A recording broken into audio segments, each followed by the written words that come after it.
If you're looking to set up a business in the UAE, the process online seems very complicated when actually it's very straightforward, and I will explain the step-by-step process and my experiences in this video.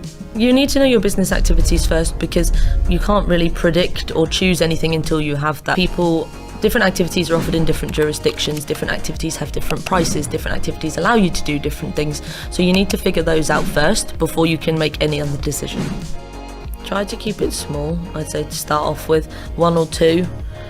Don't get too greedy, because the more activities you have, the more compliance checks there will be with bank account opening. And usually 1 or 2 will cover everything that a company offers anyway. So you've got your business activities ready, then you need to inquire through either the free zone directly or a consultancy to check pricing and free zones available. Once you have those, then obviously ask for their contracts to go through their terms and conditions, so then you're not signing up to something with a surprise. Obviously, once you've found the one you like, then you choose them and you go through them to help you set up your company. The application will then be submitted to the free zone and then be put under review. At the same time, they will do a trade name reservation, which is where you give 3 potential business names in order of preference. If you have a mainland company, you can work with anyone. If they're local, international, anywhere. So mainland will be non-restricted, so you should work with them. It's the best choice because it's non-restricted on who you can work with. Also, it means you're legally compliant, so you're not going to face any issues moving forward. Also, if you start with a free zone company and your company grows, you're most likely going to have to move to a mainland company anyway. So if, like I say, if you're already working locally and you obviously want to grow the business, then mainland would be the better option. And also, it doesn't require an Emirati anymore.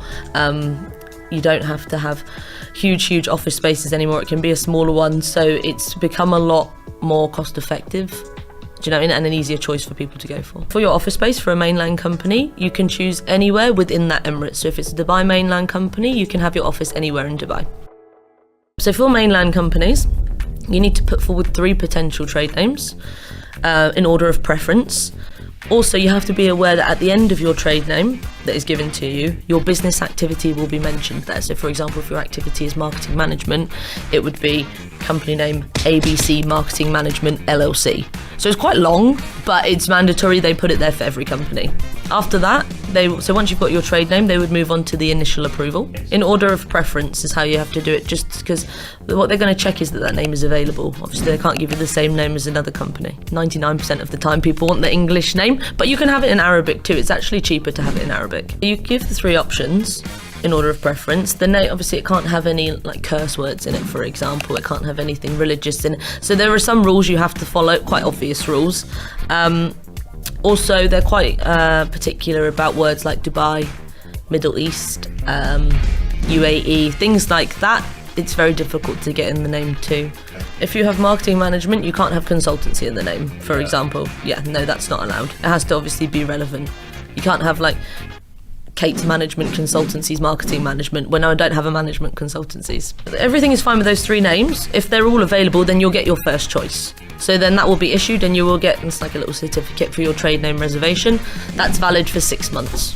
Initial approval is kind of like the government's internal check, just to make sure you don't already have lots of outstanding licenses, or that you're the manager on maybe 50 licenses that haven't been renewed and things like this. So it's not checking sort of your history in your home country necessarily, it's just checking your history regarding business in the UAE. Some people, especially Emiratis, they will still be on people's licenses because of the rule 2 years ago when they had to be.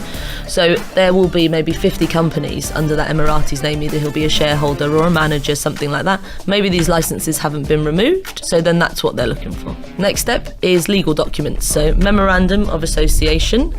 There are 2 ways to do this, so again it will be dependent on your situation, how you want to do it. So the first way is you go directly to the DED to sign it. It's like an automatically generated template they do.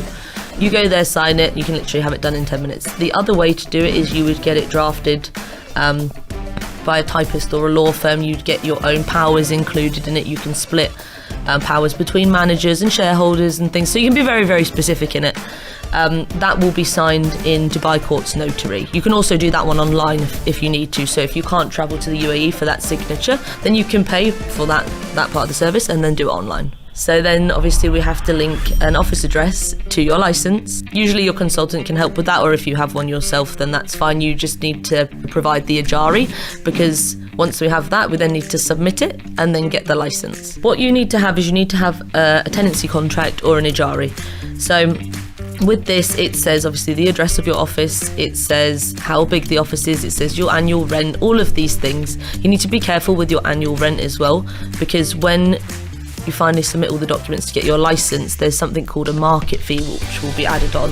This is 5% of your annual rent will be added to your license price. How much it costs to have set up like this in the mall? Somewhere between, say, 10 and 50,000 dirhams a day. A day? Yeah, a day. But the actual setup cost would be, let's say, 500,000 to 1 million dirhams. Wow. Is it worth it?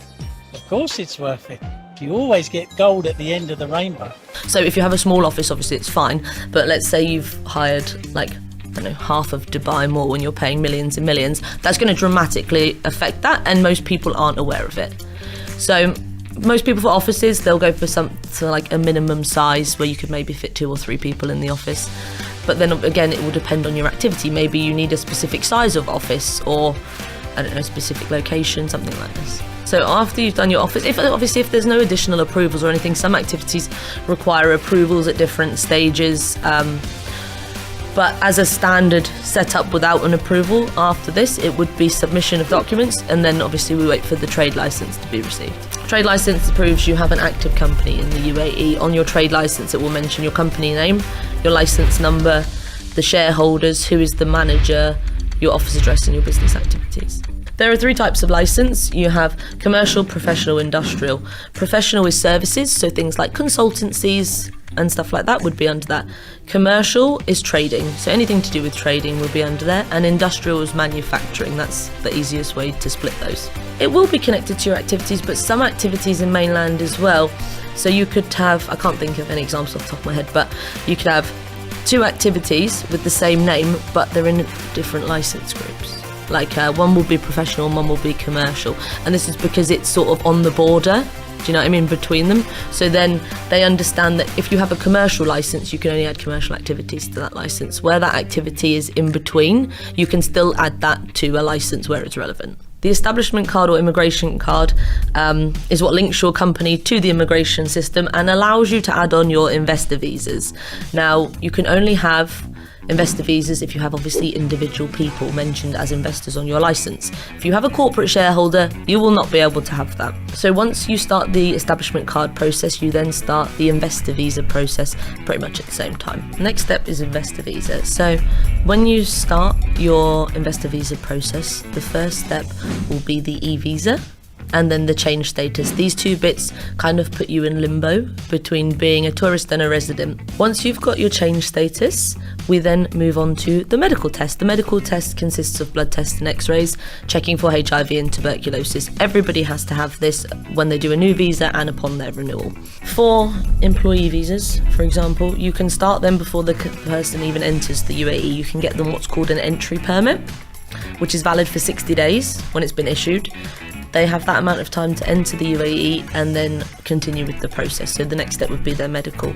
For the investor visa, you have to be physically in the country to open the establishment card first. And then obviously you start your visa immediately afterwards. Medical test is very easy. So book the appointment, obviously, once the change status has been received. Then the visa applicant would go there. They would do their blood tests and x-rays. And then leave it. The whole process takes about 20 minutes. It's not very long. You don't have to do like a bleep test or anything like that. After that, what we do is we then process the actual visa. So the visa's not in the passport anymore. It's a PDF, like a digital copy. You get a PDF. It's also on the ICP app. So we would process that. If the system is working normally, usually you get it in an hour or so. If not, it might be 2 days. So it will just depend. And then in parallel to that, we will start the biometrics application. We'll request for it. When we get that application, it will come with a location, a time and a date, which is automatically generated by the system on availability. However, if you can't make that appointment, we can try and change it. After that, you have to wait for your Emirates ID to be delivered. Once you have that, you can then start opening your bank account. You can open your labour file if you need to add employees to your licence. Your Emirates ID is going to be your most important document. We like to say 5 working days to be safe, but you can get it in 2. realistically. There's a courier service, so you have to wait for it to be printed and then obviously them to deliver it. Again, that's dependent on availability at the time. At the moment, they're very quick. There was a stage though where it was taking a long time from the point we received the application to the actual point of the appointment, you know. So at the moment, usually when we request it, we get the appointment within 2 days, but there was a time when it was like 2 months. It was crazy.